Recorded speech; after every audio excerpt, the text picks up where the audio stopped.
Are you ready? Okay. On the way down the stairs, the elevator door closed on my foot. And while we were waiting for Mom to get the car, Nick pushed me where it was muddy. And when I started crying because of the mud, Anthony made fun of me for being a crybaby. And when I was punching Anthony for calling me a crybaby, my mom came back with the car and scolded me for being muddy and fighting. I am having a horrible, terrible, no good, very bad day. Sorry. Okay, so I think we can all kind of relate with the idea of just having a day that's just not going well at all, and how we just kind of want to start over and just get away from the world and just get away from it. And so I'm going to be doing Alexander Hamilton's No Good, Very Bad Day. And basically, the message of the story is that bad days come to everyone, and all you can do is just push through, and there's always a new day tomorrow. I went to sleep with gum in my mouth, and now there's gum in my hair. And when I got out of bed this morning, I tripped on my skateboard and accidentally dropped my sweater in the sink while it was running. And I could tell it was going to be a horrible, terrible, no good, very bad day. At breakfast, Anthony found a Corvette Stingray car kit in his breakfast cereal box. And Nick found a junior undercover agent code ring in his breakfast cereal box. And all I found in my breakfast cereal box was breakfast cereal. I think I'm going to move to Australia. In the carpool, Mrs. Gibson let Becky have the seat by the window. Audrey and Elliot got seats by the window too. I said I was being scrunched. I said I was being smushed. I said, if I don't sit by the window, I'm going to get car sick. And no one even listened. I could tell it was going to be a terrible, horrible, no good, very bad day. At school, Mrs. Dickens liked Paul's picture of a sailboat better than my invisible capsule picture.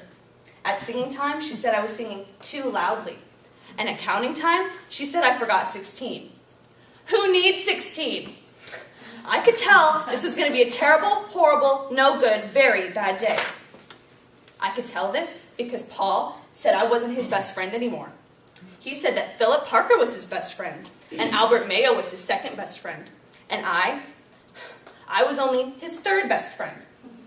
I hope you sit on a tack, I said. I hope the next time you get a double-decker strawberry ice cream cone, the ice cream part falls off the cone and lands in Australia. There were 2 cupcakes in Philip Parker's lunch bag. Albert got a Hershey bar with almonds, and Paul's mother gave him a jelly roll with little coconut sprinkles on top. Guess whose mother forgot to put in dessert? It was a terrible, horrible, no good, very bad day.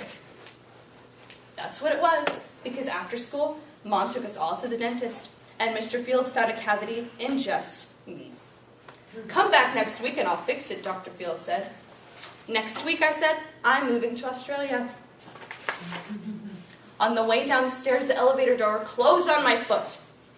And while we were waiting for my mom to get the car, Anthony pushed me where it was muddy. And when I started crying because of the mud, Nick made fun of me for being a crybaby. And while I was punching Nick for calling me a crybaby, Mom came back with the car and scolded me for being muddy and for fighting. I am having a terrible, horrible, no good, very bad day, I told everybody. And no one even answered. So then we went to the shoe store to buy some sneakers. Anthony chose white ones with blue stripes. Nick chose red ones with white stripes, and I chose blue ones with red stripes. The shoe man said, we're all out of stock. So they made me buy plain white ones. But they can't make me wear them.